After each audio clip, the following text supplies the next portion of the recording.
The moment the train pulled away from Caldwell Station and disappeared into the gray Kansas afternoon of 1882, Clara Whitmore understood with terrible clarity that she had been left behind on purpose.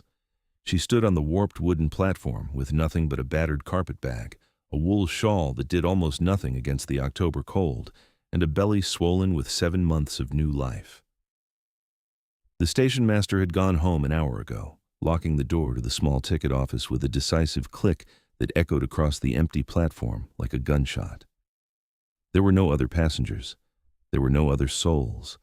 There was only the flat Kansas prairie stretching away in every direction, the dry grasses bending in the wind, and the distant sound of a hawk calling from somewhere she could not see. She sat down on the only bench, pressed her hand against her abdomen, and told herself she would not cry. She had been crying for 3 months already, ever since the letter had come from Abilene, informing her that her husband Thomas had died of a fever in the cattle drive camps before he ever made it back to her. Thomas had been gone 6 months by that point, working the drives to save money for the little house he had promised her, the house with the garden and the good well water, and the room at the back that would serve as a nursery. He had died not knowing she was carrying his child. She'd been sitting in the back bedroom of her sister-in-law's house in St. Louis, reading that letter by the light of an oil lamp, and she had placed her palm on her belly and understood for the first time what it truly meant to be alone in the world. Her sister-in-law, Meredith Whitmore, had been a woman of sharp calculations. She had permitted Clara to stay through the summer months with a kind of cool, conditional tolerance, the sort of tolerance one extends to a sick dog before the situation becomes inconvenient. By September, she had begun mentioning in careful, indirect ways that her husband's family had been asking questions about the house they owned, that Clara's room was needed for Meredith's mother who was coming from Ohio, that surely Clara must have family somewhere she could go. Clara had no family. Her parents had died in a cholera outbreak when she was 16. She had married Thomas at 18, and for 2 years he had been her entire world. What Meredith had offered in the end was a train ticket to Caldwell, Kansas, where she claimed a distant family acquaintance named Mrs. Porter ran a boarding house that took in women of reduced circumstances. She had pressed the ticket into Clara's hand with a look that was almost kind, the way a person looks almost kind when they are ridding themselves of a burden they cannot openly resent, and she had said that she would send a letter ahead to Mrs. Porter so Clara would be expected. Clara had believed her. She had ridden the train for 2 days, eating the small parcel of food Meredith had packed for her and watching the world grow flatter and browner outside the window, and she had told herself that things would be all right, that she would find work, that she would have the baby and raise it and find some way through. She was 23 years old and not without capability. She could sew, she could cook, she could keep books reasonably well because Thomas had been teaching her. She could survive this. But the train had stopped at Caldwell, and the conductor had come through calling the station name, and Clara had gathered her carpet bag and stepped onto the platform, assuming she would find someone there to meet her, a station agent, a letter waiting, some arrangement. There was nothing. The station master had told her brusquely before locking up that there was no Mrs. Porter running any boarding house in Caldwell that he knew of, that the town was 3 miles east down a dirt road, and that the next train through was not until Thursday, which was 4 days away. Then he had gone home. Clara sat on that bench in the October wind and listened to her own breathing and the distant hawk and the sound of the grasses moving, and she thought about what it meant that Meredith had sent her to a place where there was no one waiting, with a name that apparently did not exist. It meant Meredith had not sent a letter ahead. It meant there was no Mrs. Porter. It meant that the train ticket had been a way of removing Clara from the house in St. Louis without the messy business of throwing her into the street. Meredith had put her on a train going away from everything familiar and trusted that the distance would solve the problem of Clara's continued existence. The baby moved inside her then, a slow, rolling pressure, and Clara put both hands on her belly and said very quietly, I know we are in a difficult position." She was not a woman given to self-pity, even now. What she felt was something colder and more purposeful than self-pity. It was anger, and under the anger, it was determination. But determination required resources, and resources required getting off this platform before the night came down and the October cold became something dangerous. She stood up, picked up her carpet bag, and looked at the dirt road heading east toward Caldwell. 3 miles. She was 7 months pregnant and wearing shoes that had been resoled twice and were beginning to separate at the left toe. She looked at the road for a long moment, and then she looked north, because north was where the mountains began their slow promise at the edge of the world, and there was something about looking north that steadied her. She heard the horse before she saw it. The sound came from the north, from the direction she had been looking, a steady clopping rhythm against the packed dirt of a trail that intersected the main road about 50 yards from the station. She turned to look, and the man who rode into view was unlike anyone she had seen in St. Louis. He was enormous.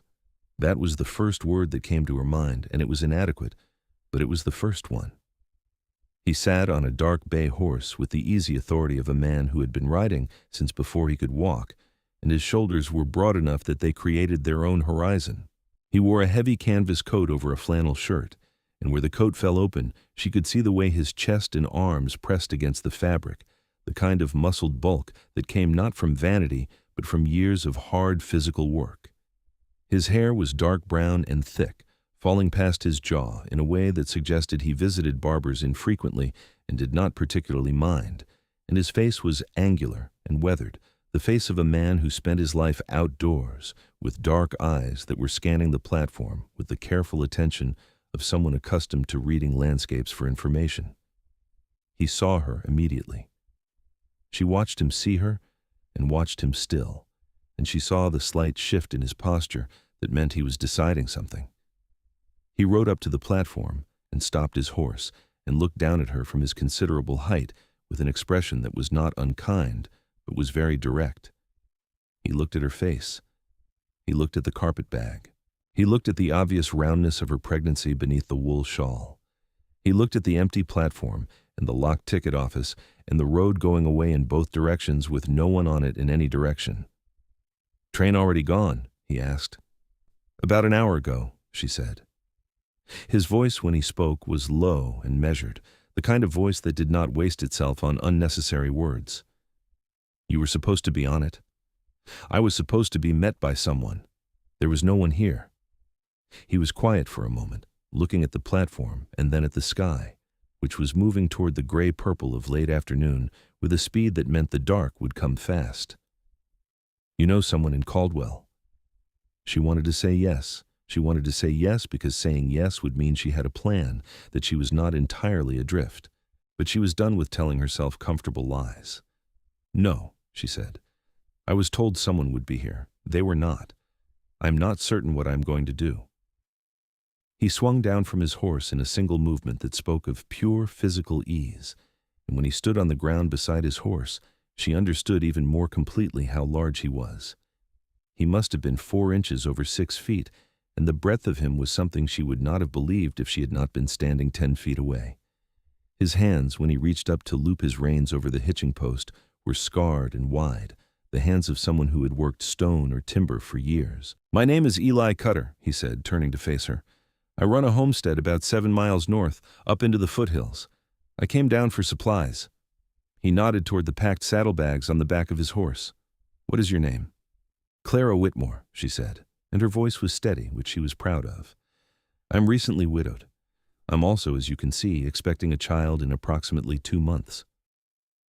Something moved through his expression at that. Not pity, which she would have resented. It was something more serious. Something that recognized a situation for what it was. "Do you have money?" "A small amount. Enough to stay at the hotel in Caldwell for 4 days until the next train?" She thought about the coins in the small purse at the bottom of her carpet bag. "Perhaps, if the hotel is inexpensive." He looked at her for another moment, and she had the distinct sense that he was a man who made decisions carefully and then held to them without wavering. "The hotel in Caldwell costs $1 a night," he said. "The walk to Caldwell is 3 miles on a road that's not good. The night is going to be cold." He paused. "My homestead is 7 miles north, but I have a good horse and the trail is passable. I have a spare room. You would be welcome to stay there until you decide what you want to do." Clara looked at him. In St. Louis, the idea of accepting an invitation to stay at a strange man's remote homestead would have been either scandalous or dangerous or both. But St. Louis was a long way away, and the platform she was standing on was empty, and the sun was going down, and she was 7 months pregnant in a place where she knew no one. "Why would you offer that?" she asked, because she needed to understand. He did not look away. "Because it is the right thing to do," he said, and there was nothing complicated about the way he said it. It was not a line. It was not strategy. It was a statement of fact from a man for whom doing the right thing was simply a standard he kept. She picked up her carpet bag. "All right, Mr. Cutter," she said. "I accept." He helped her onto his horse, which was more complicated than it would have been under ordinary circumstances given the state of her belly, but he was strong enough that it hardly mattered. He lifted her as though she weighed nothing, steady and careful, and then swung up behind her and guided the horse north toward the hills that were still just a promise at the edge of the darkening sky. They did not talk much on the ride, which Clara appreciated. She was cold and tired, and the motion of the horse was oddly comforting, and she sat in the circle of his arms with the reins passing on either side of her, and let herself rest against the solid wall of his chest, telling herself it was purely practical, that there was nowhere else to lean. He kept the horse to a smooth pace. Once, when they passed through a rocky stretch of trail and the horse stumbled slightly on a loose stone, his arm tightened around her immediately, a reflexive protectiveness so natural and instant that he probably did not even notice he had done it. She noticed. The homestead appeared in the dark as a cluster of warm lights, and as they rode in, Clara began to understand something of who Eli Cutter was from what he had built. The main house was log and stone, solid and well-constructed, bigger than she had expected, with a covered porch running along the front. There was a barn that was sound and tight, a chicken coop, a root cellar with a good door, a small forge shed she would learn later he used for metalwork and repairs. The place had the orderly, purposeful quality of a man who took pride in what he built and maintained it carefully. There were no broken-down fences, no piles of rusting equipment, no signs of carelessness. Everything had a place and a reason. He helped her down from the horse and tied the animal at the rail. "Come inside," he said. "I will tend to the horse after you are settled." Inside was warm. There was a stone fireplace large enough to stand in, and the fire he had banked that morning before leaving was still holding coals. He added wood to it while Clara stood in the center of the main room and looked around. There was a table built from thick planks, chairs with rawhide seats, a bookshelf with an unexpected number of books on it, iron cookware hanging near the hearth. The floor was planked wood, worn smooth. Everything was clean. "The spare room is here," he said, opening a door off the main room. Inside was a narrow bed with a good rope frame and a thick quilt, a washstand with a basin and pitcher, a window that looked out toward the hills. "There is fresh water. I will heat some on the fire and bring it to you." Clara set her carpet bag down and sat on the edge of the bed and pressed her hands against her thighs to keep them from shaking, because they had started shaking, and she did not want him to see it. She was not frightened. She was overwhelmingly, suddenly exhausted, the kind of exhaustion that came when you had been holding yourself rigid for so long that the moment of safety caused every muscle to let go at once. "Mr. Cutter," she called. He appeared in the doorway. In the lamplight, his size was both more and less alarming than it had been outdoors. More, because the room was small and he nearly filled the doorway. Less, because she could see his face better, and his face was not a threatening face. It was a careful face, a watchful face, a face with honesty running all through it the way grain runs through wood. "Thank you," she said. "I'm aware that this is an unusual kindness." He looked at her for a moment. "Sleep," he said.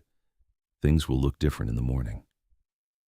He brought the warm water and a clean cloth and left her to wash and rest, and Clara lay back against the pillow under the heavy quilt and listened to the sound of him moving through the house, tending to the fire, bringing in the horse, doing the evening chores with a quiet efficiency. The sounds of someone going about the work of living in a careful, steady way. She had not heard such sounds in a long time. Her sister-in-law's house had been full of noise and tension and the particular silence of rooms where people did not say what they meant. She fell asleep to the sound of wood settling in the fire and did not dream. She woke to the smell of coffee and frying bacon and something that might have been cornbread, and for one confused, merciful moment, she did not remember where she was or why. Then it came back, the train station, the empty platform, the locked office door, the man on the dark bay horse, and she lay still for a moment and took inventory of how she felt. The baby was moving with a slow, rolling persistence that was becoming familiar. Her back ached, as it always did. But she had slept genuinely well for the first time in weeks, perhaps months, and the ache in her chest that had been her constant companion since Thomas's letter had arrived was a little quieter than usual. She dressed and went out into the main room. Eli Cutter was at the stove. He had his back to her, and she could see the way his flannel shirt stretched across his shoulders and back as he worked, the breadth of him somehow fitting naturally in a kitchen that might have seemed too small for it. He had rolled his sleeves up, and she could see the muscle in his forearms, the kind of detail that she registered, and then told herself firmly she had no business registering. He was her host. He was a kind stranger. She would be gone in a few days. "Good morning," she said. He turned, and there was something in the way he looked at her that was quick and then careful, the way you look at something you find pleasant and then remember to be measured about. "How did you sleep?" "Better than I have in some time," she said honestly. He poured coffee and set it on the table and nodded at the chair nearest the fire. "Sit," he said. "Bacon and cornbread. It is not much." "It is a great deal more than what I had last night," she said, and sat down. They ate with the quality of silence between them that is not uncomfortable, which surprised her. She had expected it to be awkward, sitting across a table from a stranger in his own home, but it was not. He ate without fuss, practical and unself-conscious, and she found herself studying him in the way you study something that is interesting and new. "How long have you been here?" she asked. 9 years, he said. "Came out from Tennessee when I was 22. Ran traps the first few years up in the higher elevations. Built this place in my 3rd year and have been adding to it since." He was 31 then, 8 years older than her, which struck her as a reasonable distance in some indefinable way. Old enough to have built something real. Young enough that the building was not yet finished. "Do you have neighbors?" "Nearest is the Hartley family, 4 miles east. Jim and May Hartley and their 3 boys. May is a good woman. She will likely come by when she hears there is someone staying here." He said this with a trace of dry resignation that told her May Hartley was a woman who considered herself responsible for the social life of a fairly wide radius. Clara almost smiled. "And who told you there was someone staying here?" "May will know by this afternoon," he said simply. And she did smile then, because there are certain truths about small communities that transcend geography and era. He had to ride out that morning to check on a section of fence where he had seen signs of something large pushing through, possibly a bear coming down from the higher elevations looking for food before the winter settled in. He told her this directly and practically, the way he told her everything, and said she was welcome to everything in the house and the kitchen, and that there was a stack of wood on the porch, and that if she needed anything and he was not back by midday, she should not worry, that sometimes the fence checks took longer than expected. "I will be fine," she said. He looked at her in a way that suggested he believed her, but was reserving the right to make sure. Then he took his coat and his rifle, which he handled with the matter-of-fact ease of a man to whom a rifle was a tool like any other, and went out. Clara spent the morning doing something that surprised her. She cleaned. Not because the house needed cleaning, exactly, but because her hands needed work, and the house showed the particular signs of a man who kept things neat, but did not have a woman's eye for detail. She swept properly, and found that the corners and behind the furniture needed attention. She scrubbed the cookware that had been only rinsed. She reorganized the kitchen shelves in a way that made the flow of cooking more logical, then worried briefly that he might mind, then decided that anyone who objected to having their kitchen made more functional was someone with strange priorities. She found the bookshelf interesting. There was a Bible, which was expected, and a copy of Robinson Crusoe with the spine worn out from repeated reading, and several volumes on animal husbandry and trapping and the properties of different mountain timbers. There was also, tucked at the end of the shelf and slightly dusty, a collection of poetry by Walt Whitman that seemed improbable beside the trapping manuals and stopped her entirely. She pulled it out and stood in the quiet house with the fire crackling and turned it over in her hands, and she thought that there was more to Eli Cutter than a man going about his practical business. She made a soup for midday from the dried beans and salt pork she found in the larder, because it was the kind of thing that benefited from long cooking, and she wanted to contribute to the household that was sheltering her. She found dried herbs hanging from the rafters of the pantry, rosemary and thyme and something she thought might be sage, and added them. And by the time she heard the horse outside, the soup had been filling the house with warmth for 2 hours.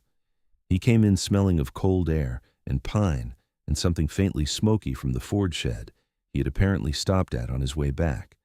And he stopped in the doorway of the kitchen and looked at the soup and at the clean corners and at the reorganized shelves and did not say anything for a moment. "You did not have to do this," he said. "I do not do well without occupation," she said. "I hope you do not mind the kitchen. I moved some things." He looked at the shelves.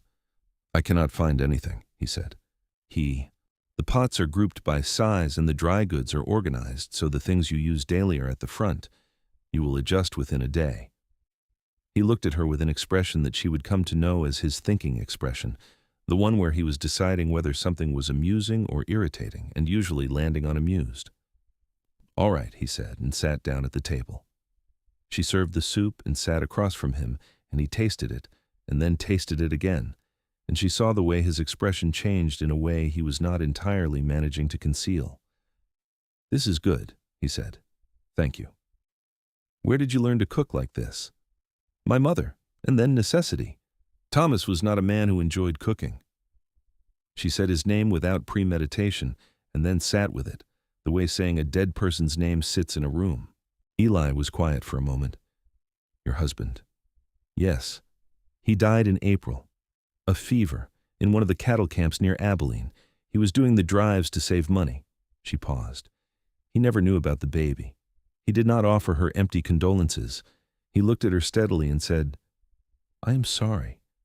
And the way he said it was not a social formula. It was a genuine statement of sorrow on her behalf, and it was somehow worse and better than all the formal condolences she had received in St. Louis, worse because it cracked something in her chest, better because it was real. "I am sorry too," she said quietly, "but I have had some months to sit with it, and I have found that you can be sorry for something and still decide to go forward. The baby requires me to go forward." May Hartley arrived the following morning, exactly as Eli had predicted, in a wagon with 2 of her sons and a basket over her arm, and she was exactly what Clara had imagined from Eli's single dry sentence about her. She was a round, energetic woman of perhaps 40, with quick brown eyes and the manner of someone who had decided that warmth was the most efficient policy. She wrapped Clara in an embrace that smelled of wood smoke and lavender within 30 seconds of meeting her, and informed her that she was too thin for a woman in her condition and that she would be bringing food regularly. "Eli Cutter is a good man, but he feeds himself like a bachelor," May said, without lowering her voice, despite the fact that Eli was clearly within earshot in the barn. "I heard that," he said from the barn. "Good," May said cheerfully. "Clara, you sit down and tell me everything." Clara sat down and told her a selective but honest version of everything, and May listened with the quality of attention that was one of the true gifts of the world. She asked sensible questions and did not ask prurient ones, and when Clara finished, May sat back and said, "Well, you are here now, and that is the main thing." "The next train is Thursday," Clara said. "I need to decide where I'm going." May looked at her with those quick brown eyes. "Do you?" Clara looked at her hands. "I cannot stay here indefinitely. It is not appropriate." "This is Kansas in 1882, May said. "Appropriate is a word people use when they have enough comfortable arrangements to afford the luxury of worrying about what other people think. What are the practical options?" Clara thought about them honestly. She had enough money to ride the train to Wichita, or perhaps as far as Dodge City. She had no contacts in either place. She was 2 months from delivery. She had no family anywhere. "The options are limited," she admitted. Then perhaps, May said, with the particular careful casualness of a woman who had already thought this through, "you might consider that being here where there is a roof and food and a man who is clearly not going to let anything happen to you is not the worst arrangement while you think." Through the wall, the sounds from the barn had gone very quiet. Clara did not say anything that day. But she did not mention the train on Thursday either, and when Thursday came, she was still at the homestead, and neither she nor Eli addressed this fact directly. It simply was. She was there, and he had not asked her to leave, and the days had developed a shape that felt increasingly natural in a way that she examined with a mix of gratitude and wariness, because she did not want to mistake necessity for something it was not. But she was beginning to understand that it might be something more than necessity. It was the evenings that did it. In the evenings, after supper, the dishes washed and the fire built up against the deepening autumn cold, Eli would sit in the chair by the fire and read or work on whatever small repair required his hands, and she would sit across from him with her sewing or her mending, and they would talk. Not always, and not about everything, but with an increasing ease that felt like something being built carefully between them, the way you build a stone wall with attention to every piece. She learned about Tennessee, about the family he had left there. His father had been a hard man, not cruel but inflexible, with fixed ideas about what a man's life should look like, and Eli had been someone whose ideas about his own life did not match his father's vision. He had left without much being said about it, which he seemed to feel neither proud nor ashamed of, only factual. He had wanted the mountains. He had come to find them. "Do you ever regret it?" she asked one evening. "Being so far from people?" He was quiet for a moment, turning a piece of leather strap in his hands that he was working into a repair for one of the horse's bridles. "Before," he said carefully, "sometimes. In the winters particularly, the first years, when the snow was deep and you could go a week without seeing another face. But a man gets used to his own company." A pause. "Or he makes his peace with being a man who is used to his own company, which is not quite the same thing." She looked at him over her sewing. "Which are you?" He looked at her steadily. "I am less certain than I used to be," he said. She looked back down at her sewing and did not say anything, but she was aware of her own heartbeat in a way that had become familiar over the past 2 weeks, and that she was still not entirely ready to name.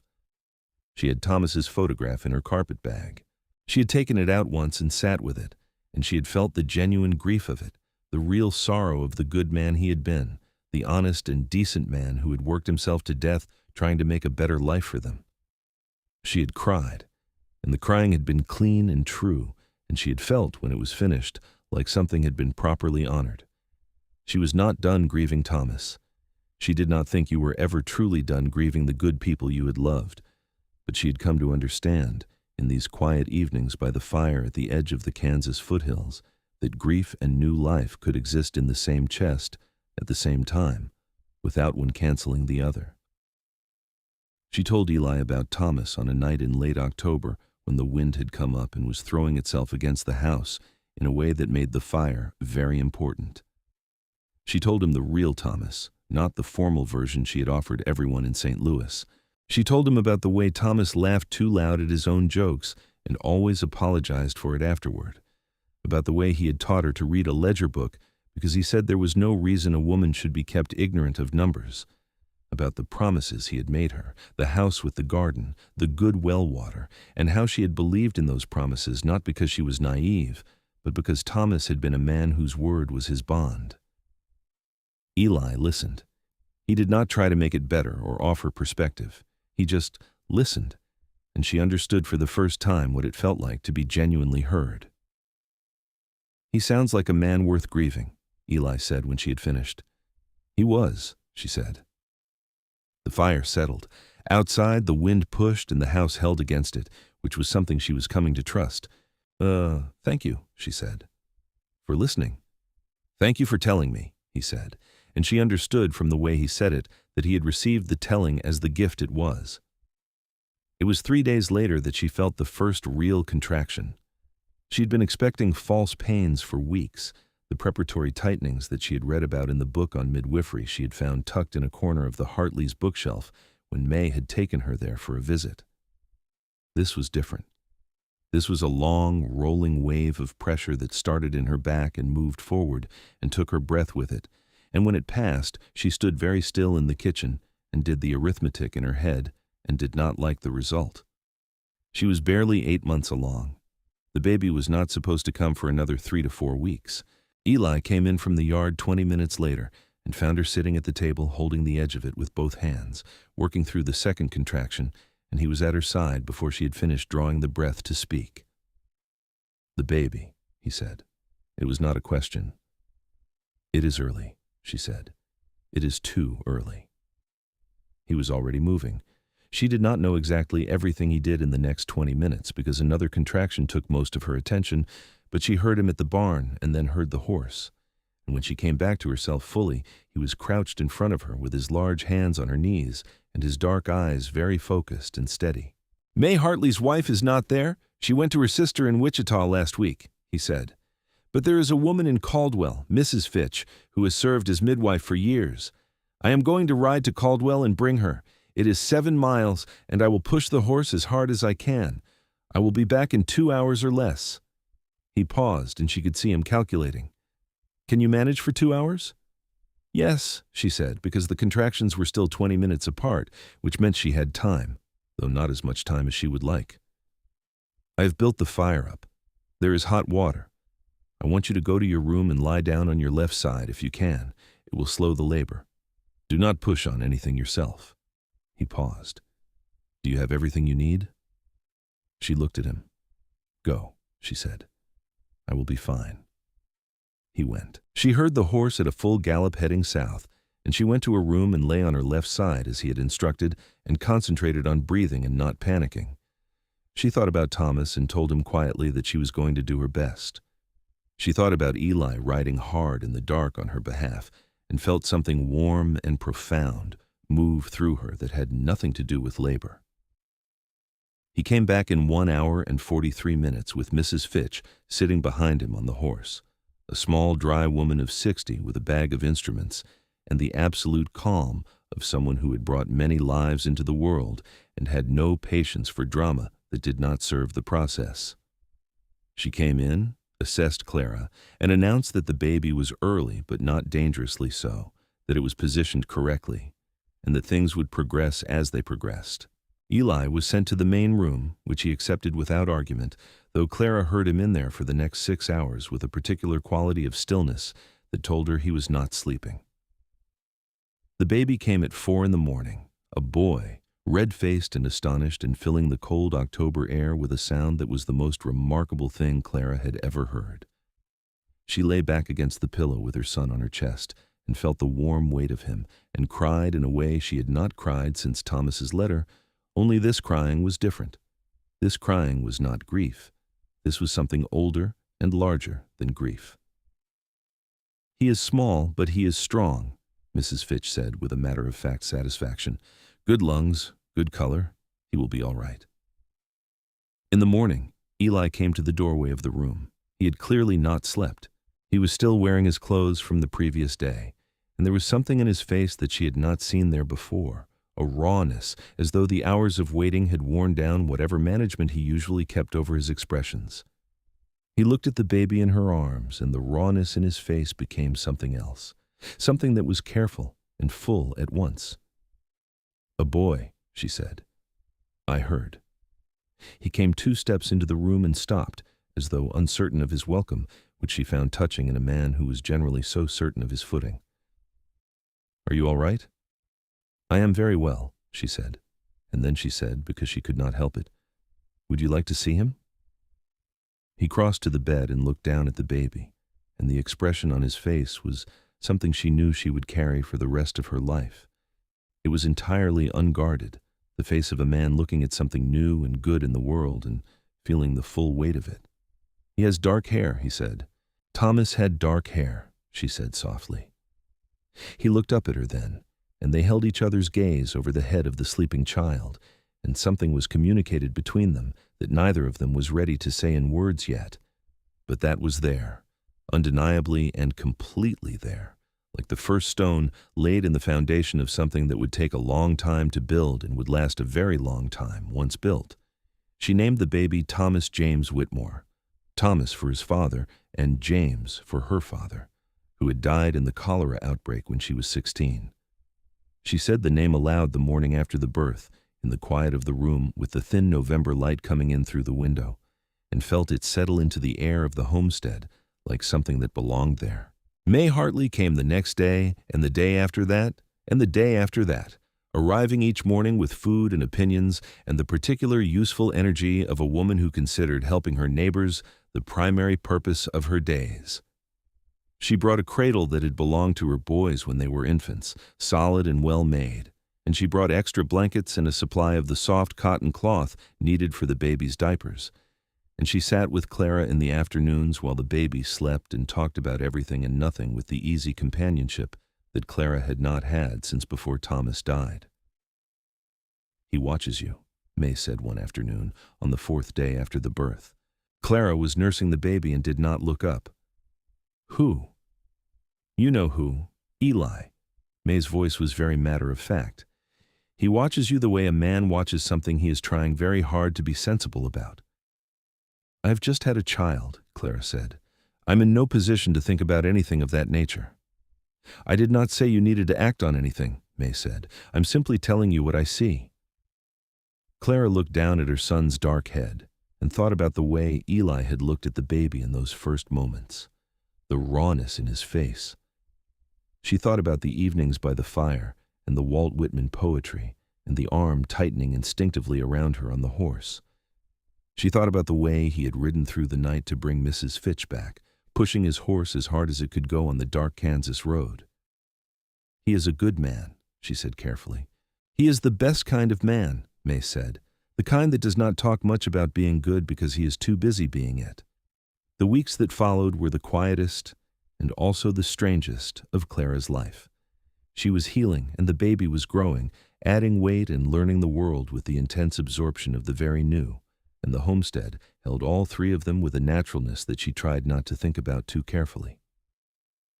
Eli had made a stand for the cradle in the corner of the main room near the fire so that the baby was warm and she could rock him without going to the cold room. And he had done this without being asked, coming in one morning with fresh-cut lumber and building the thing in an afternoon with the focused efficiency he brought to everything physical. He was careful with her. He did not crowd her or push, and she appreciated this more than she could easily say, having known the kind of attention that pushed. He simply continued to be there, doing his work, building and repairing and tending the animals and managing the 100 small tasks of the homestead, and including her in the days naturally, asking her opinion on the placement of a new shelf or whether the bread had enough salt, small acts of inclusion that built up over time into something that felt like partnership. November moved toward December, and the cold came down from the mountains with serious intent. The first snow came on the 3rd of December, a proper snowfall that covered the prairie and the foothills and turned the world white and blue and absolutely still. Clara stood on the covered porch with the baby bundled in her arms and watched it and breathed the cold, clean air and felt something inside her that had been clenched for a very long time begin, slowly and carefully, to open. Eli came and stood beside her on the porch, close enough that she could feel the warmth coming off him, which was considerable. He looked out at the snow, and she looked out at the snow, and the baby slept between them. "It is beautiful," she said. "First real snow always is," he said. "The 14th one in a row you look at differently." She laughed, and the sound of it surprised her a little. She had not laughed in a long time, not genuinely, not from the chest. The sound hung in the cold air, and the baby stirred without waking, and Eli looked at her with an expression that was honest and quiet, and held a great deal. "Clara," he said, and then stopped. "Yes?" she said, looking at him. He looked back out at the snow for a moment. He was not, she had come to understand, a man who rushed toward words. He was a man who waited until he had the right ones. "I want you to know that you do not have to decide anything right now," he said, "about what comes next. You are welcome here for as long as you need." She looked at him.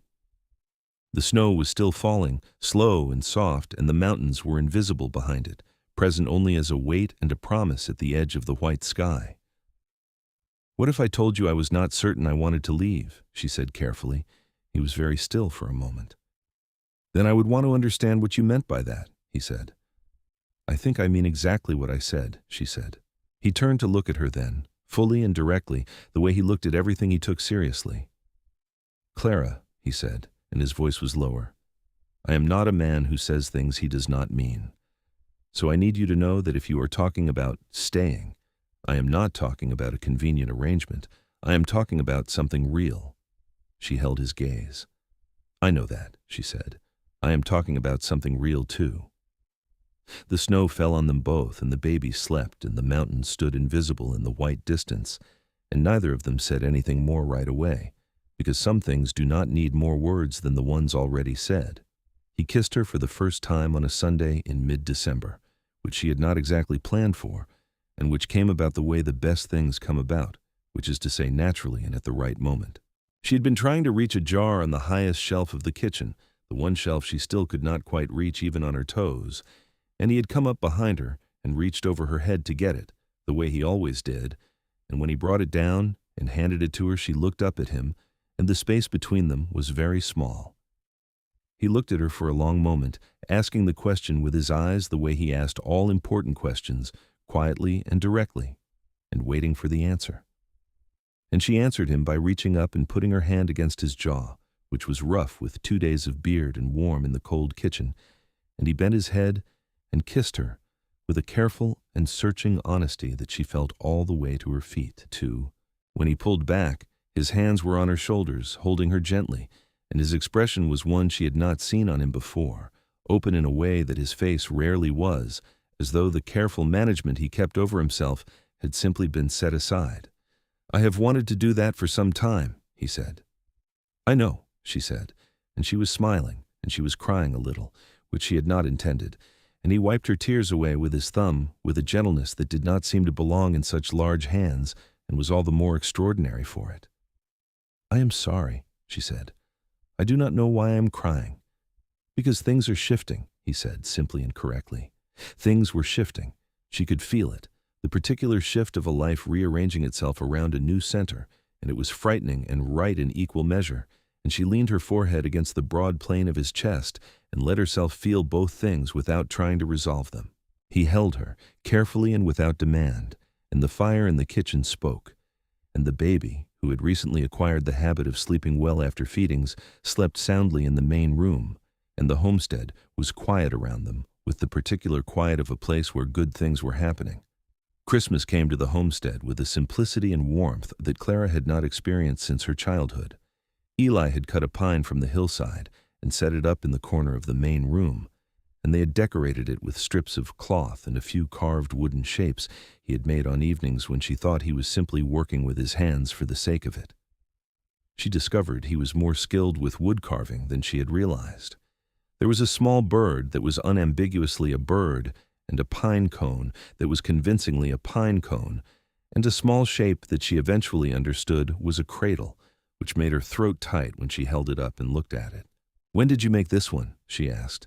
He was across the room adding wood to the fire and did not turn around right away. "Week after the baby came," he said. She hung it on the pine bough nearest the lamp so it would catch the light. "It is beautiful," she said. May and Jim Hartley came for Christmas dinner with their 3 boys, and the house was full of noise and food and the particular boisterous energy of children who had been pent up by winter and were grateful for any occasion to release it. Eli was different with Jim Hartley than he was alone or with Clara, more expansive, trading dry observations about the winter range conditions and the price of timber with a quiet humor she found she loved. Jim was a big, steady man in the mold of someone who had also built his life with his hands, and the two of them together had a comfortable ease of old acquaintance. Jim Hartley looked at Clara and at Eli, and back at Clara with an expression that was the male equivalent of May's knowing glance, and then he said nothing and applied himself to his food, which was the right thing to do.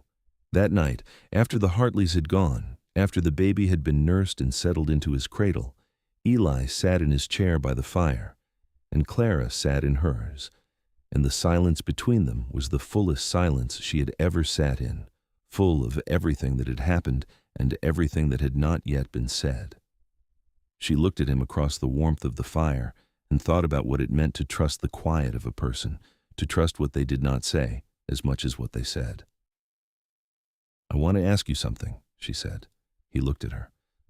"I want to ask you something, and I want you to answer me honestly, not kindly. I want the true answer." "I will give you the true answer," he said, and she believed him. "Do you want us here?" she said.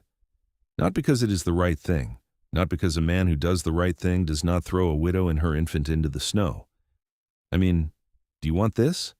Do you want a life that has us in it?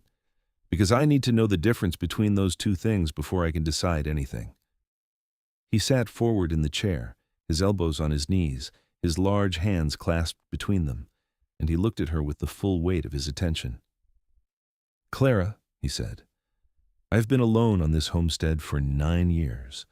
I built it to last, and I have maintained it, and I have been, by most measures, content. I did not think I was waiting for anything." A pause. "The evening I rode down to Caldwell for supplies and found you on that platform, standing there with your carpet bag in the cold, looking like you were going to manage the situation by sheer force of will, even if it killed you. Something in me shifted. I have been watching it shift ever since. You are the most capable and honest person I have ever met, and I find myself not wanting you to leave. Not because you are useful, not because having someone here is better than being alone, but because it is specifically you. Specifically Thomas James in that cradle. Specifically the two of you in this house." He held her gaze. "That is the true answer." Clara sat with it, let it settle in the way you let something true settle, feeling the weight and shape of it. She looked at the fire for a moment, and then she looked at him. "All right," she said softly. "Then I'm going to stay." The winter deepened, and the homestead held them all. January brought the kind of cold that was serious and uncompromising, the kind that could kill cattle and freeze pipes and required constant vigilance and management. Eli managed it with the calm competence he brought to everything, and Clara watched him do it and felt her understanding of him deepen with every passing day.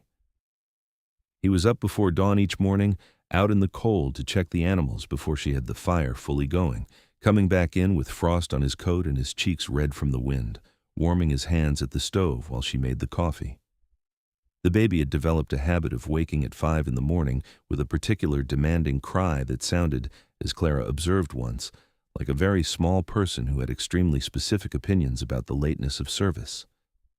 Eli had taken to getting up at the baby's cry and bringing him to Clara in the main room, where the fire was already built and it was warmer, carrying the boy in his large arms with a careful steadiness that Thomas James had apparently decided was the most acceptable form of transportation available.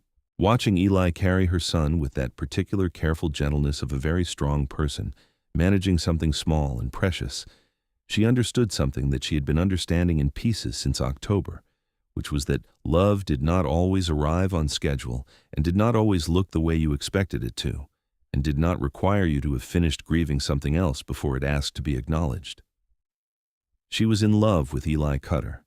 She had been in love with him for some time, she thought, in the way that you look at a thing you have been standing in front of for weeks and suddenly see it whole. She told him on a January evening when the wind was enormous outside and the house was tight against it and the baby was asleep, and they were sitting close together on the bench near the fire because the bench was warm and the chairs were farther from it. She had not planned to say it that evening particularly. It simply arrived, the way the right words arrive when you have been carrying them long enough that they need to be set down. "I love you," she said, without preamble, because she was not a woman who used preamble when she had something important to say. He was very still for a moment, and then he turned to look at her, and the expression on his face was the one she had seen in pieces over the months, the unguarded one, the one that was full of everything he held carefully in reserve, and it was complete and direct and without any hesitation in it. "Clara," he said, "I love you too."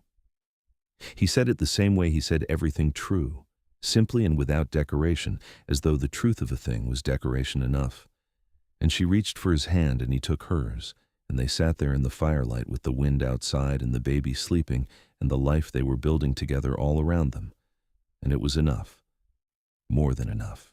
It was the kind of enough that people spend their whole lives looking for. February arrived, and with it, the question that had been growing in the background of the days, the question of what exactly their arrangement was, formally speaking, in a world where arrangements required form to be fully real. It was May Hartley, inevitably, who brought it to the surface, arriving on a morning when the snow had eased and the roads were passable, and settling herself at the kitchen table with the expression of a woman who had something to say and had been patient long enough about saying it. The pastor at Caldwell, Reverend Miles, Comes through this area on the third Sunday of every month, she said, to no one in particular, examining the grain of the table with apparent interest. Does he? Said Clara, who was feeding the baby and was not going to make this easy for May. He does, said May. He has done several marriages right here in this county. Good man, good ceremony, they say. May, Clara said. I'm simply providing information, May said, looking up with complete innocence. You're doing more than that, Clara said. But I will tell you that it is not entirely unwelcome information. May looked delighted. Eli appeared in the doorway from outside, stamping snow from his boots, and looked at May, and then at Clara's expression, and understood immediately that something had been discussed. What? He said. May was informing us about Reverend Miles, Clara said. A long pause. Then Eli crossed to the stove and poured himself coffee with a studied calm. Is that right? He said. The third Sunday of the month, May said helpfully. May, said Eli. You are welcome, said May, and stood up and gathered her coat. After she left, there was a silence in the kitchen that was different from the comfortable silences they had grown accustomed to. This one was taut with something that was not discomfort exactly, but was significance, the kind of significance that precedes something important. Eli set down his coffee. He turned from the stove and looked at her, and she looked at him over the top of the baby's dark head, and his expression was clear and direct and very serious. Clara, he said. Eli, she said. I want to marry you, he said. No preamble, no ceremony. Just the plain, true thing. I want to marry you, and I want Thomas James to be my son in every way that matters. I want to build this life with you properly, not because May is suggesting it, though she will be insufferably pleased when she finds out she had anything to do with it. A pause, and she could see the faintest edge of a smile. I'm asking you to marry me, if you are willing. She looked at him for a long moment, this large, quiet, extraordinarily good man who had found her abandoned at a train station in the October cold and had brought her home and cared for her and made room in his life for her and her son with a natural generosity that had nothing performing in it. That was simply who he was. She thought about Thomas, and she thought about the promises Thomas had made her, and she thought about how Thomas would have wanted her to go forward, because Thomas had been that kind of man, the kind who would have wanted her to live fully even when he could not be part of it. Yes, she said, I will marry you. He crossed to her in 2 steps and cupped her face in his large hands with a care that was one of the most tender things she had ever experienced, and he kissed her with all the feeling he usually kept so carefully contained, and the baby, caught between them, produced a sound that was his opinion of the whole situation and was probably positive. Reverend Miles came on the 3rd Sunday of February, as advertised. May and Jim Hartley stood as witnesses, and the 3 Hartley boys stood in a row in their Sunday clothes with varying degrees of enthusiasm and patience. The ceremony was held in the main room of the homestead, with the fire blazing and the snow outside, giving the light through the windows a blue quality that made everything luminous. Clara wore her good dress, the dark blue wool one that had survived the journey from St.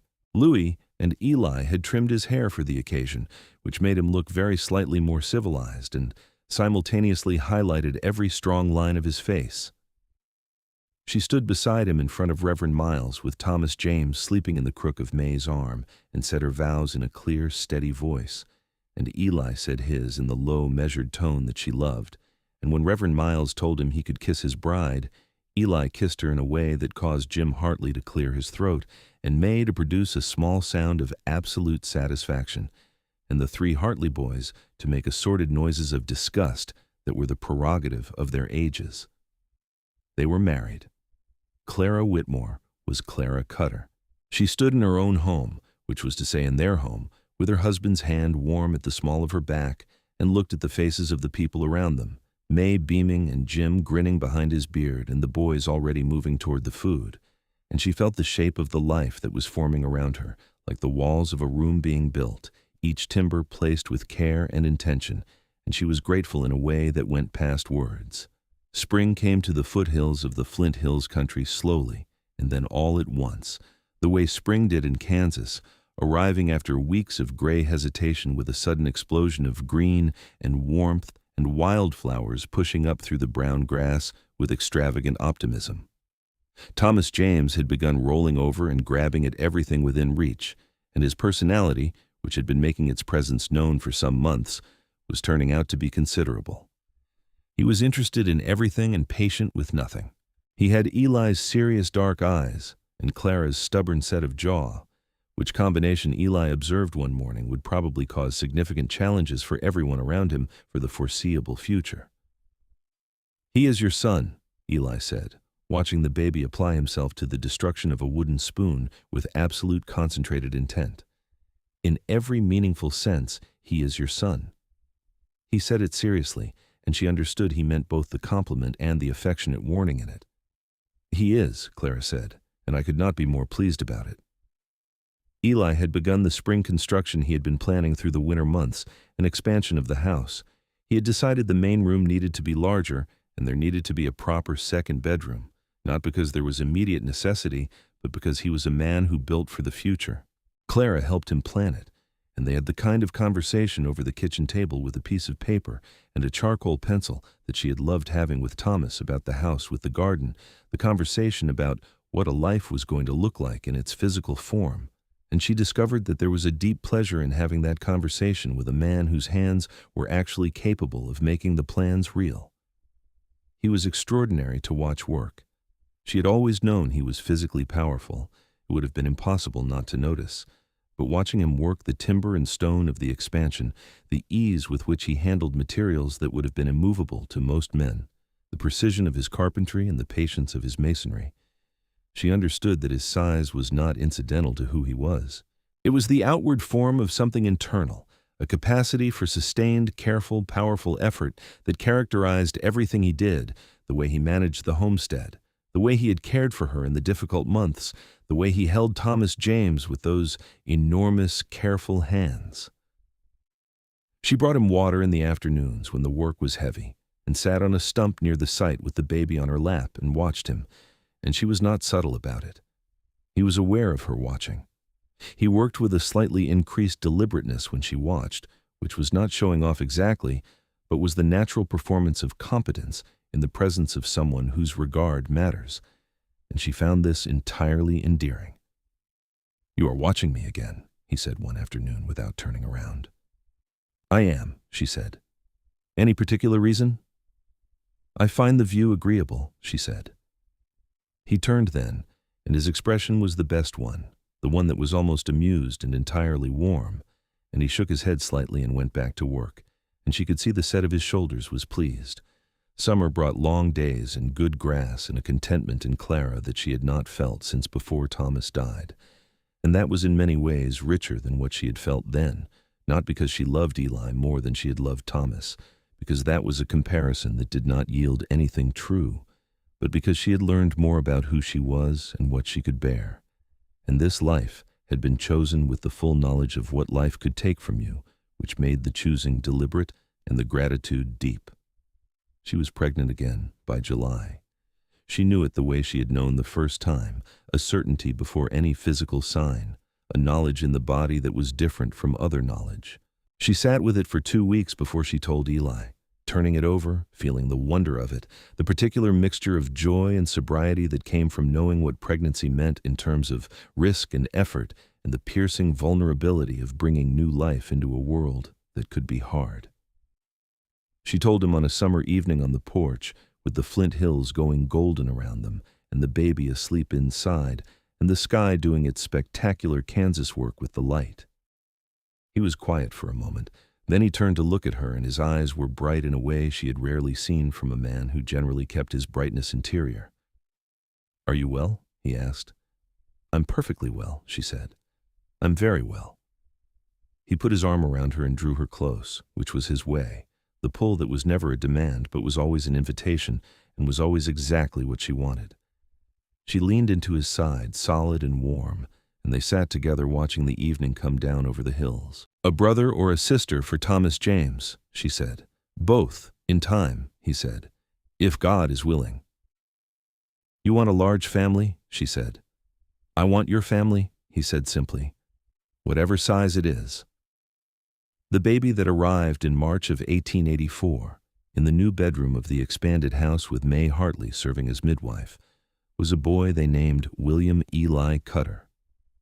He was enormous, as Eli had been enormous, emerging into the world with a clear sense of entitlement and a pair of lungs that made Mrs. Fitch's assessment of Thomas James's lungs seem modest in retrospect.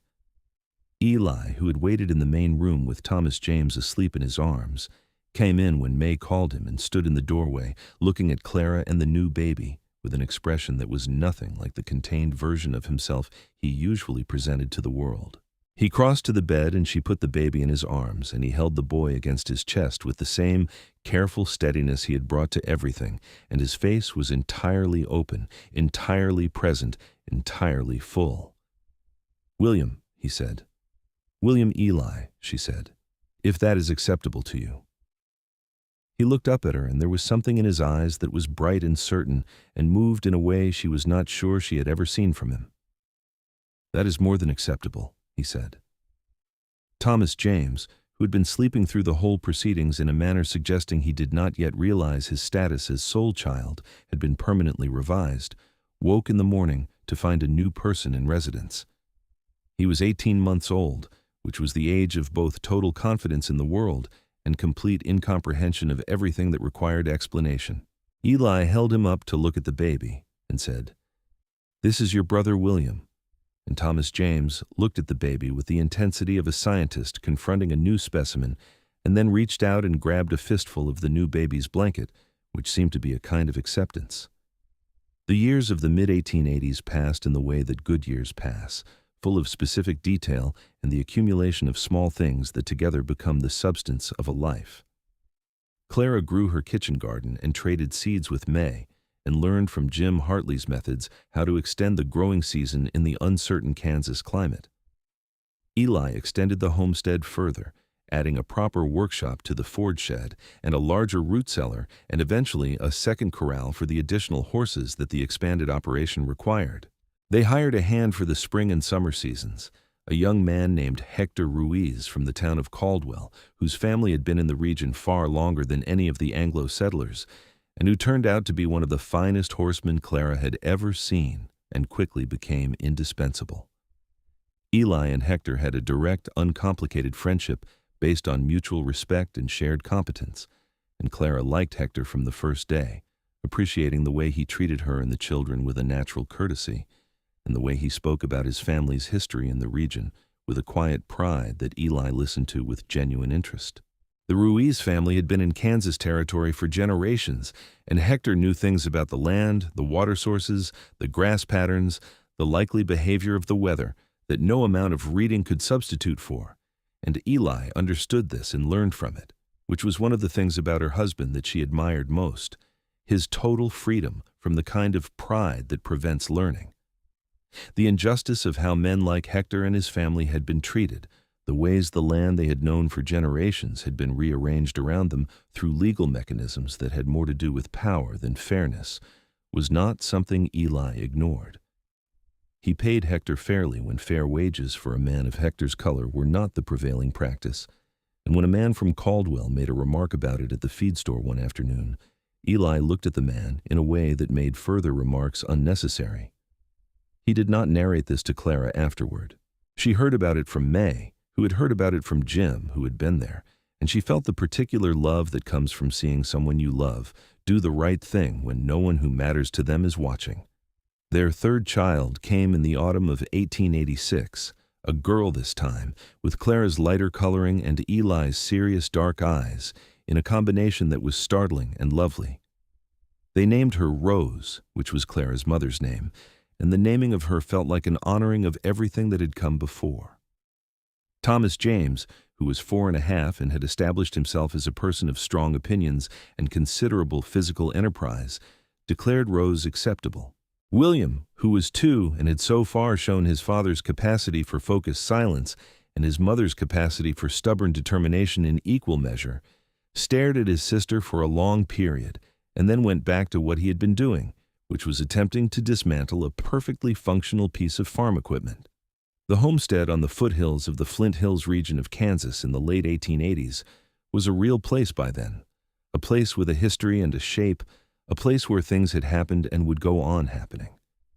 There were marks on the doorframe of the main room where Eli had measured the children's heights at each birthday, a row of pencil marks that was its own kind of record. There were Clara's herbs growing in the kitchen garden and spilling over the low stone wall she had built herself one spring to contain them. There was the bookshelf that had grown from Eli's modest original collection to something considerable, because Clara had begun ordering books from the catalog at the Caldwell General Store, and Eli had built a second shelf and then a third. There was the wooden cradle ornament from the first Christmas tree they had shared, which Clara had kept and placed on the shelf with the books, the small carved thing that Eli had made the week after Thomas James was born, before he'd been able to say anything he was feeling about the woman and child who had arrived so unexpectedly in his life. She had told him once that she considered it the first love letter she had received from him, which had made him look at her for a long moment and then say that it was, and that he would make her a better one someday. "You have been making me better ones every day since," she had told him. He had kissed her then in the way he kissed her when she said something true that he could not improve on with words.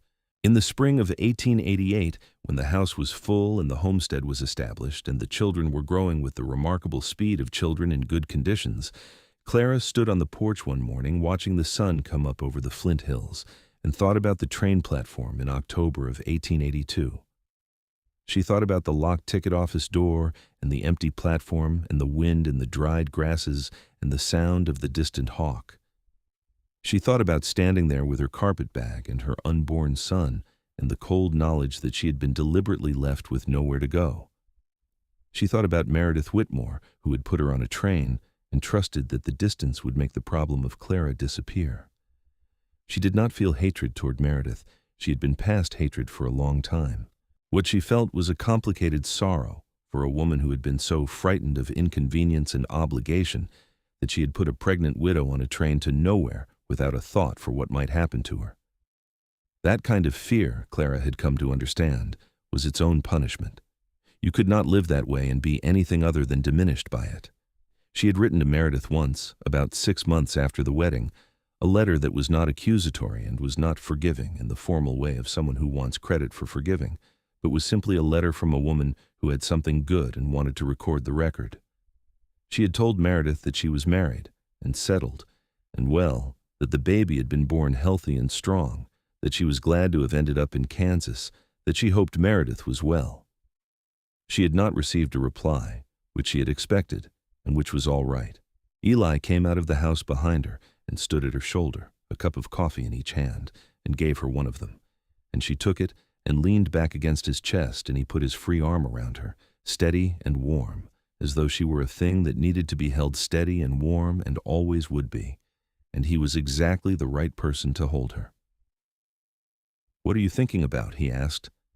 "The train station," she said. "October 1882. He was quiet for a moment. "Do you think about it often?" "Less and less," she said. "But sometimes. I think about it, and I think about the version of things that might have happened if you had not been coming through for supplies that day." "I came through for supplies every month," he said. "I know. But what if it had been a different month, a different day?" He pulled her a little closer. "I like to think I would have found you," he said, "one way or another." She turned to look at him over her shoulder. His face in the morning light was the face she knew better than any other, the weathered lines of it and the dark eyes and the jaw that needed shaving and the quality of steadiness that was not stubbornness, but was something deeper, a man whose center did not move, and she had discovered over these years that having a center that did not move was one of the most valuable things a person could offer another person. "I like to think so too," she said. He kissed her temple, and she turned back to the hills, and they stood together drinking their coffee as the morning came fully over the Flint Hills and turned the world the extraordinary color that the Kansas mornings could be. A color that made you feel the size and generosity of the world, the way it went on past anything you could see, full of other mornings, other lives, other stories finding their way to the places they were meant to be. Inside the house, Thomas James made the particular crashing sound that preceded his getting up in the morning, and William's voice followed with a complaint of a small sibling's nature, and Rose, who was nearly 2 and had recently discovered language, with an enthusiasm that bordered on the philosophical, produced a stream of commentary whose subject was unclear but whose tone was emphatically interested. "That is us waking up," Clara said. "That is us waking up," he agreed, and they went in together. The years passed. 1888 carried the homestead forward with the momentum of a life well built, the kind of momentum that is not dramatic but is the truest kind of progress, the kind built from daily choices and maintained commitments.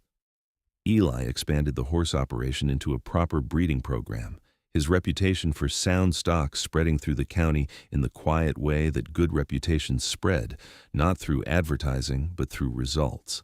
Clara took on the bookkeeping for the operation formally, applying the ledger skills that Thomas had begun teaching her in a previous life to something that required genuine competence, and she was good at it, better than she had expected, with an instinct for numbers that she had not known was there until she needed it.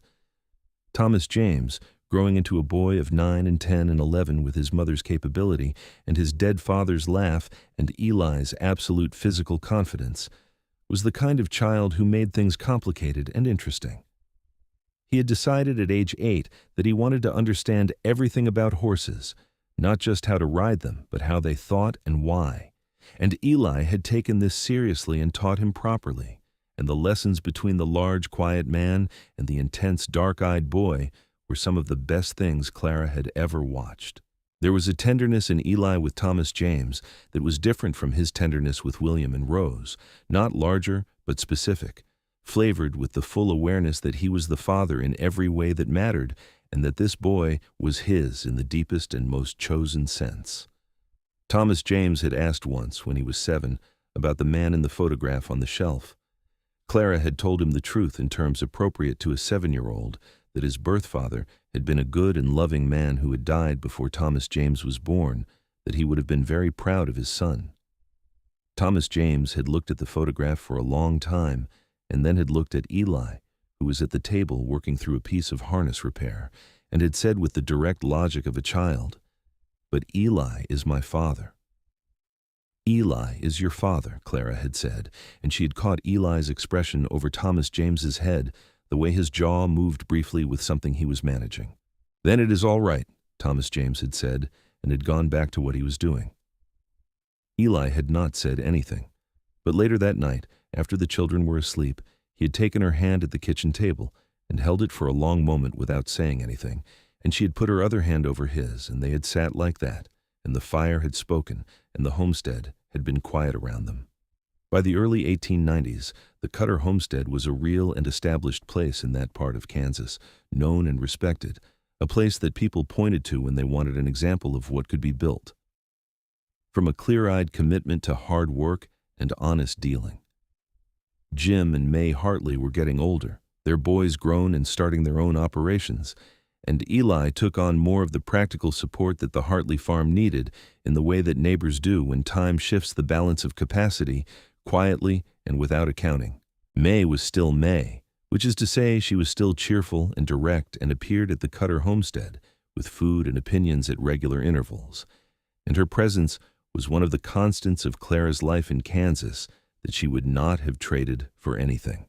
One evening in the late summer of 1891, when Rose was 5 and William was 7 and Thomas James was 9, and the house was full of the very particular noise of 3 children in motion, Clara sat in the chair by the fire that had been her chair for almost a decade and watched her husband move around the kitchen with William helping him, or attempting to help him, with the kind of concentrated incompetence specific to a 7-year-old who is absolutely certain he is helping.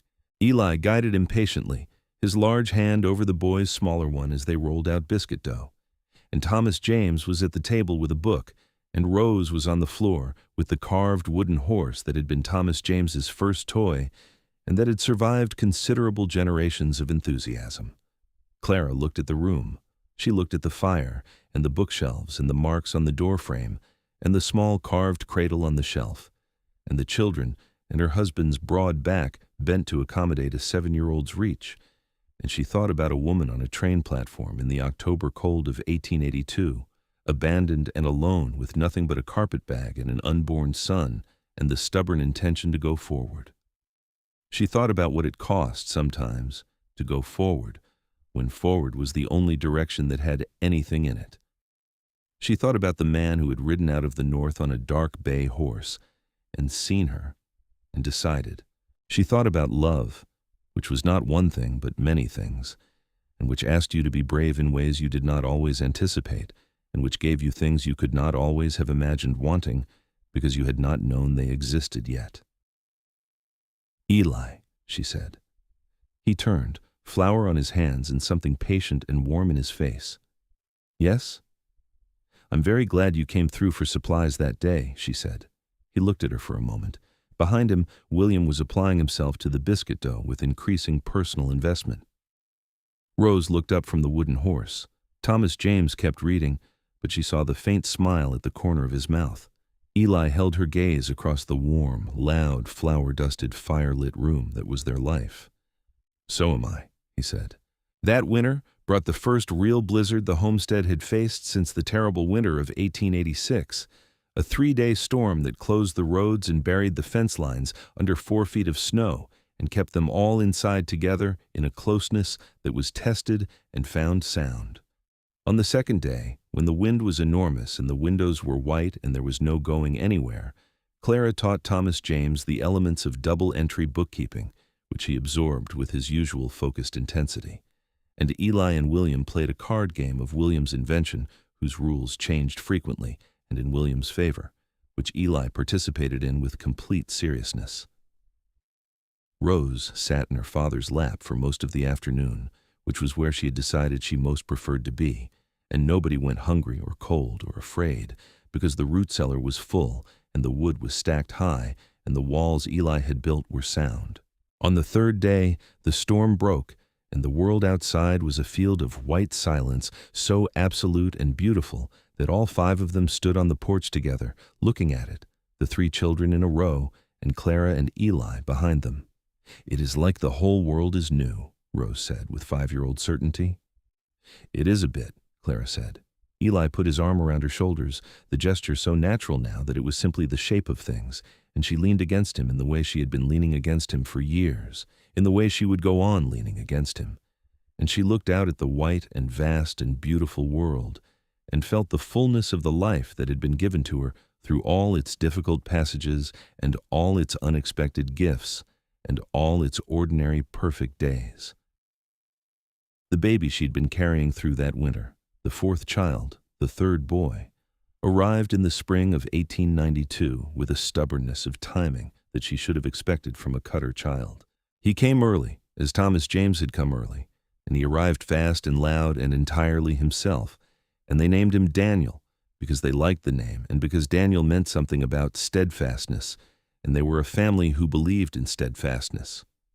Thomas James was 11 now and took the new brother with elder child responsibility, explaining things to Daniel from the very first weeks with the patience of someone who had himself been explained to thoroughly. William, who was 8 and had recently developed a complete absorption in the mechanics of everything that could be taken apart and usually put back together, looked at the new baby with the calculating gaze of someone considering a long-term investment. Rose adored Daniel immediately and absolutely and informed everyone that he was hers, which was an arrangement Daniel seemed to accept. Eli held Daniel on the evening of the birth, the 4 children around them in various states of curiosity and position, the fire high and the house warm with the spring evening coming through the windows, and looked at his family with an expression that Clara watched and memorized the way she had been memorizing his expressions for 10 years, storing them in the place inside her that was made of all the things that had happened and all the love that had come from the most unlikely beginning. "You should rest," he told her, and his voice had the low particular warmth it had for her, the one that was only for her. "I will," she said. "Sit with me for a minute first." He sat on the edge of the bed with the baby in his arms, and Thomas James appeared in the doorway with the responsible air of a boy who has decided he is old enough to be trusted with the younger ones, and said he would take William and Rose outside for a bit if that was all right. And it was all right. And they went, and the room was quiet, with just the 2 of them and the new one. "4 children," he said. "4 children," she agreed. "Are you alarmed?" "Not in the least," he said, and there was a satisfaction in his voice that was one of the best things she had ever heard. "Are you?" "No," she said. "I feel exactly right." He looked at her, and the look was everything. The whole decade of it, the October platform, and the cold and the dark bay horse, and all the evenings by the fire, and the vows in the snow-lit room, and the births and the seasons, and the ordinary, extraordinary days. "You are exactly right," he said, and it was both an agreement and a declaration, and she received it as both, and the fire spoke, and the children could be heard outside in the spring evening, and the homestead was around them, sound and full and built to last, holding everything they had made together against whatever the world might bring. There would be more years after that, the long, good middle years of a life built right, and they would bring their own things, some difficult and some beautiful, and many both at once in the way that years always do. Thomas James would grow into a young man of remarkable capability and quiet humor, who took over the running of the horse operation with the same focused competence that characterized everything he did. William would become exactly the engineer and tinkerer his childhood suggested, full of ideas about machines and structures that sometimes made Eli's traditional instincts uncomfortable, and that Clara defended on the principle that the world needed people who wanted to know how things worked.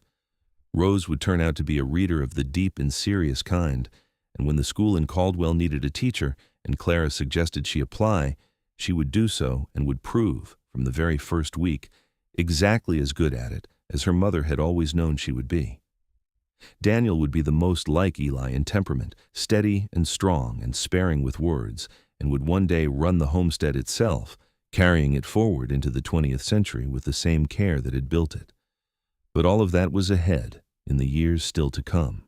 What was present on this spring evening in 1892, in the bedroom of the homestead, on the foothills of the Flint Hills of Kansas, was a woman and a man and a new child, and the three others somewhere outside in the evening light, and the fire, and the walls that had been built to last, and the particular feeling of a life that had arrived where it was meant to be, through paths that were hard and unexpected, and in the end entirely right. Clara looked at her husband. Her husband looked at her. Between them, Daniel slept with the deep trust of the new, knowing nothing yet of trains or platforms or cold October winds, knowing nothing yet of loss or distance or the particular cruelty of being left somewhere with no one to meet you. He knew only warmth and the sound of two heartbeats he already recognized, the two that had come together against every probability, and had made a home for him in a world that could be both hard and extraordinarily, unexpectedly full of grace. "Thank you," she said, as she had said on the first night, in the spare room with the window looking toward the hills. "Thank you," he said back, which she had not said to her on the first night, but which was his to say now, and which he meant in every direction, for every year, for all of it. Outside, the spring evening was golden over the Flint Hills, and the children's voices carried on the warm air, and somewhere in the distance a hawk called, the same kind of hawk that had called on the day she had stood alone on the platform with her carpet-bag and her unborn son and her stubborn determination to go forward. She had gone forward. This was where forward had led.